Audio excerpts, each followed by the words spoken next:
Olá pessoal, bem-vindo ao canal Pastor Alex Januário. Estamos iniciando nesse momento uma série de estudos e iremos pegar como material de apoio a revista da editora Betel para alunos, cujo tema desse trimestre é sobre o Evangelho de Jesus Cristo segundo escreveu Lucas. A revista da editora Betel tem como comentarista o bispo Dr. Samuel Ferreira. Iremos fazer alguns comentários acerca das 3 lições e hoje iniciaremos falando sobre o autor, a origem e algumas características do Evangelho de Jesus Cristo segundo escreveu Lucas. Falar sobre o autor Lucas. Algumas coisas que todo o amante da palavra de Deus, o estudante da palavra, ele precisa saber acerca do autor. Primeiro, Lucas, ele não é judeu. E esse é um fator interessante porque a Bíblia ela foi escrita por cerca de 40 escritores. E Lucas, segundo a Bíblia Pentecostal, é o único escritor não judeu. O que mais podemos falar de Lucas? Lucas ele não faz parte do grupo de 12 apóstolos. Assim como Marcos, Lucas também não foi apóstolo.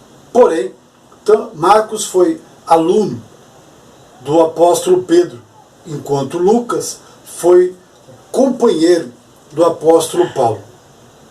Lucas também ele não foi testemunha ocular dos fatos registrados no seu evangelho. Porém, uma boa parte dos fatos registrados em Atos dos Apóstolos, Lucas esteve presente.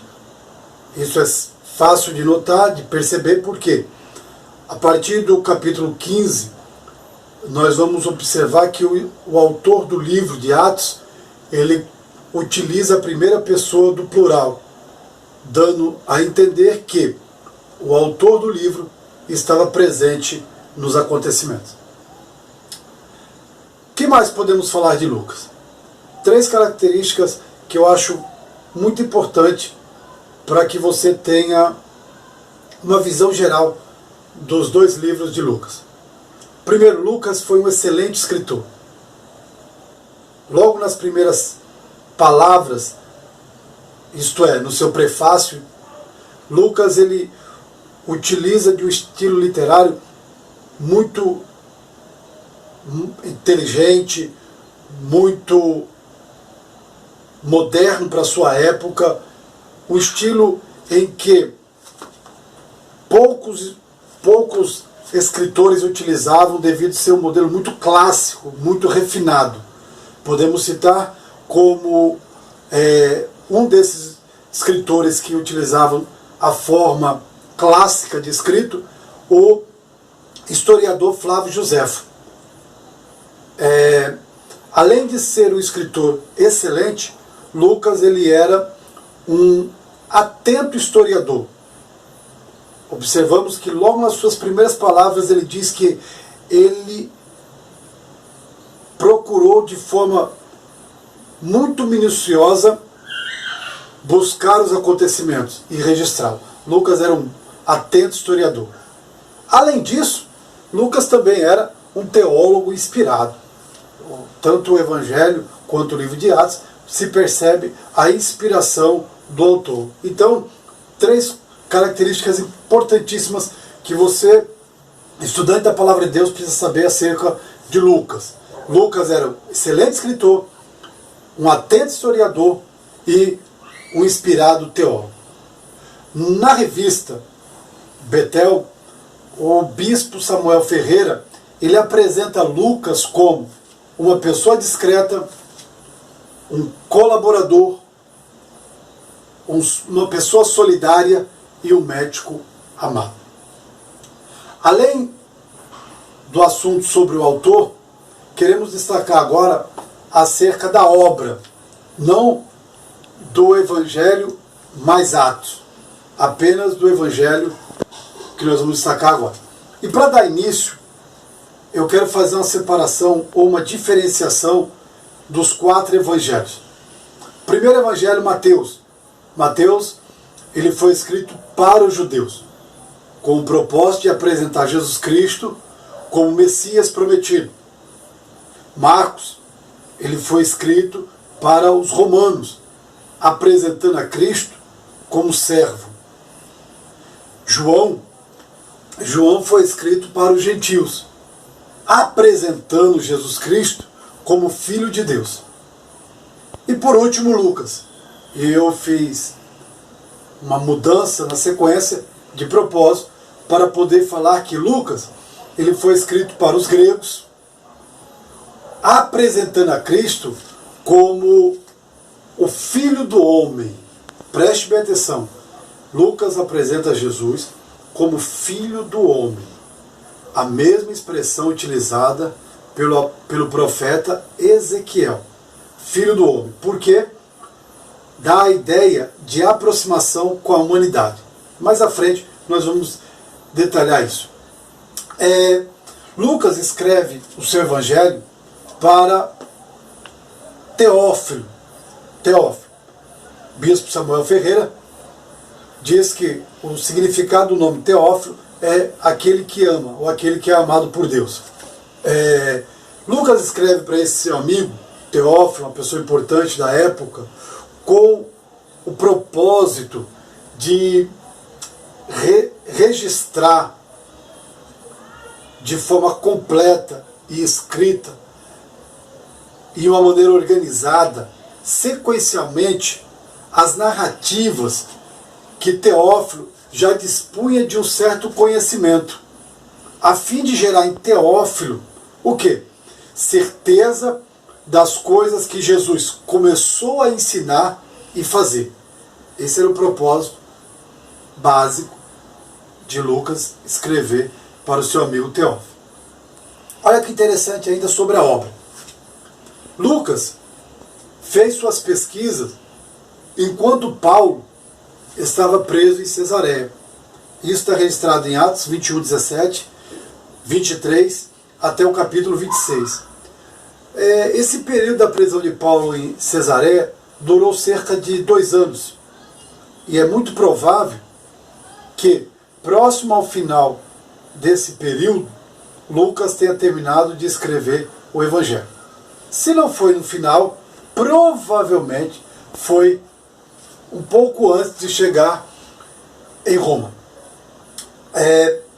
Ainda sobre a obra, Lucas, para escrever o seu Evangelho, além de ele fazer a pesquisa in loco, ou seja, no local, lá em Israel, e procurar pessoas que conviveram no período que Jesus viveu, ou pessoas que tiveram algum contato com Jesus Cristo, Lucas utiliza 3 fontes. Primeira fonte que Lucas usa é o Evangelho segundo escreveu Marcos. Segunda fonte, ele utiliza a Septuaginta.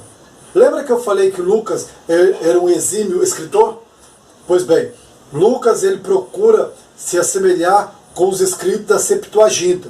Para você, meu amigo, que ainda não teve contato com a Septuaginta foi uma versão escrita por 72 eruditos que traduziram o Antigo Testamento do hebraico para o grego. Tá certo? Então Lucas se utilizou do Evangelho segundo escreveu Marcos, da Septuaginta e uma fonte chamada Q. Essa fonte chamada Q é uma fonte onde tinha pequenos escritos, pequenos contos, pequenas histórias, melhor dizendo, acerca de Jesus Cristo e também tradição oral. Tá certo? Sobre a data da obra do Evangelho. Bom, concordo plenamente com o bispo Samuel Ferreira quando ele diz que a obra tem uma data incerta. E realmente é incerta. Porém, existem 2 correntes teológicas. Uma vai apontar para os anos entre 75 e 85 depois de Cristo. A essa corrente teológica usa como referência, como dado de fundamentação teórica, Lucas capítulo 19, versículo 41 a 44 e Lucas 21, do versículo 5 ao 24, que ali faz alusão à destruição de Jerusalém. Entretanto, a outra corrente teológica, ela data entre os anos 62 e 64 depois de Cristo. Por que essa diferença? Simples. Para aqueles que acreditam que é na década de 70 ou de 80, eles vão ter como fundamento teórico a profecia acerca da destruição de Jerusalém. Porém, Lucas, ele registra em Atos uma profecia de Ágabo acerca de Paulo, que Paulo seria preso. E essa mesma profecia, Lucas faz questão de registrar o cumprimento dela. Também em Atos, Lucas vai mostrar a conversão de Paulo, a prisão de Paulo, mas não vai apontar a morte de Paulo. Logo, subentende-se o seguinte: se Lucas registrou a profecia e o cumprimento da profecia, ele deveria também, seguindo essa mesma linha de raciocínio, citar a profecia acerca da destruição de Jerusalém e, consequentemente, ao cumprimento no ano 70, o que ele não faz. Logo, fica descartada a possibilidade de ser depois da década de 70. Um outro fator interessante também é que Paulo morre entre 67 e 68. Se Lucas registra tudo sobre Paulo, menos a morte, subentende-se que os seus escritos não foram editados depois do ano 70. Tá certo? Fica essa observação para você.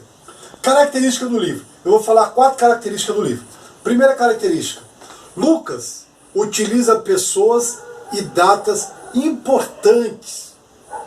Como, por exemplo, ele vai falar sobre Herodes, vai falar sobre o início da pregação de João Batista, e ele vai datar que o início se deu no 15º ano do reinado de Tibério César. Isso está lá em Lucas capítulo 3. Essa data corresponde ao ano 28 depois de Cristo. Ainda sobre isso, ele vai falar sobre Pôncio Pilatos, que era governador. E o governo de Pôncio Pilatos se deu, segundo a história, entre o ano 26 e o ano 36 depois de Cristo. Certo? Ou seja, Lucas, ele não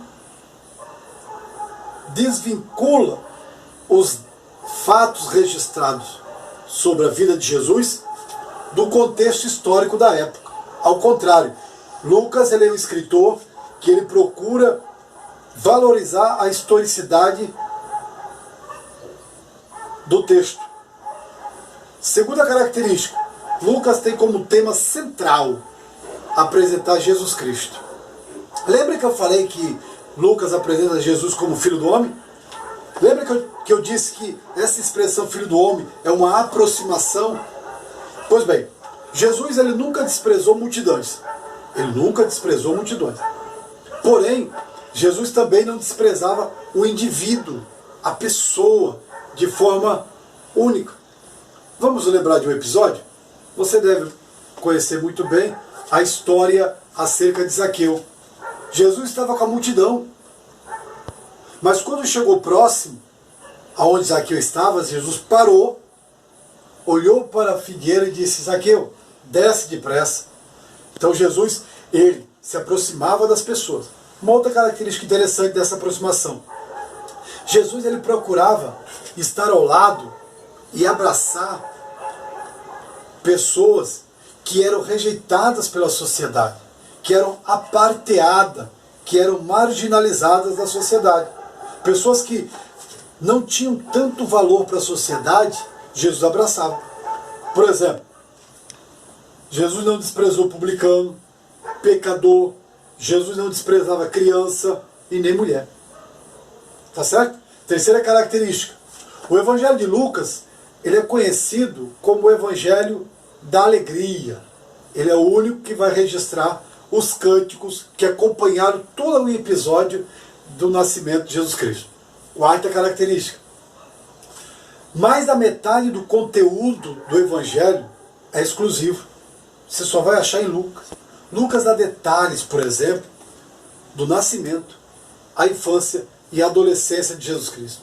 Lucas descreve minuciosamente o diálogo que Jesus teve quando ressuscitou com os discípulos a caminho de Emaús.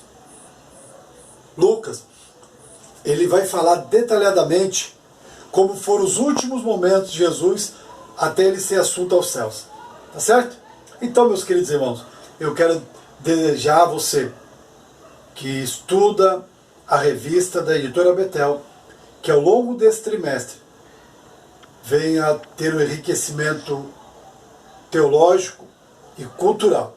Que o Deus eterno te abençoe e que você seja de uma maneira ímpar, impactado pelo estudo desse livro tão maravilhoso que é o Evangelho segundo escreveu Lucas.